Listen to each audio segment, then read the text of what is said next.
বিদ্যাসাগর সামাজিক শিক্ষা বিস্তারে জ্বালিয়েছিলেন আলো।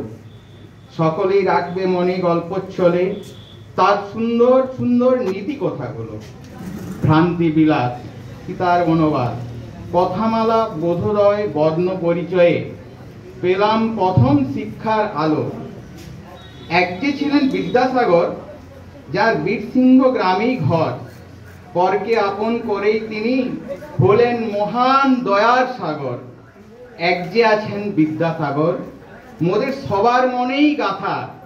133তম প্রয়াণ দিবসে স্মৃতিচারণ করছি মোরা প্রতিষ্ঠানের সকল ছাত্রছাত্রীরা।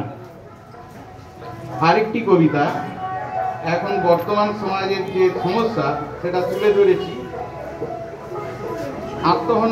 আত্মহনন নয় জীবনের, এই জীবনে বেঁচে থাকতে হবে। আত্মহনন নয় একমাত্র সঠিক পথ, এর থেকেও ফিরে আসা যায়।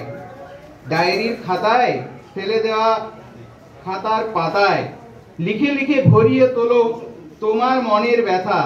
হয়তো দেখবে একদিন এই লেখাটাই তোমায় দিতে পারে বেঁচে থাকার সার্থকতা। আত্মহননের পথ তো হতে পারে না সঠিক পথ। কাজের ফাঁকে দূরে কোথাও বেরিয়ে আসতেও পারো। মনের চাপ এভাবে হালকা করো, নিজেকে উন্মুক্ত করো, প্রকাশ করো।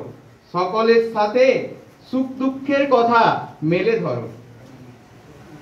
এভাবেও ফিরে আসা যায়, অসম্ভব কিছু নয়। আত্মহত্যা করা পাপ, এ কথা হতে পারে না সঠিক পথ। অনেকে পিছিয়ে পড়ে, মনের জোর হারায়।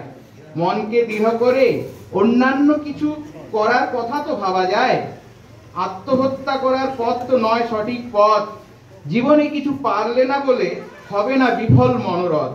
বই পড়ো, মহামানবের অনুপ্রেরণামূলক গল্প পড়ায় নিজেদের মনোবল শতগুণ বাড়ায়। নমস্কার।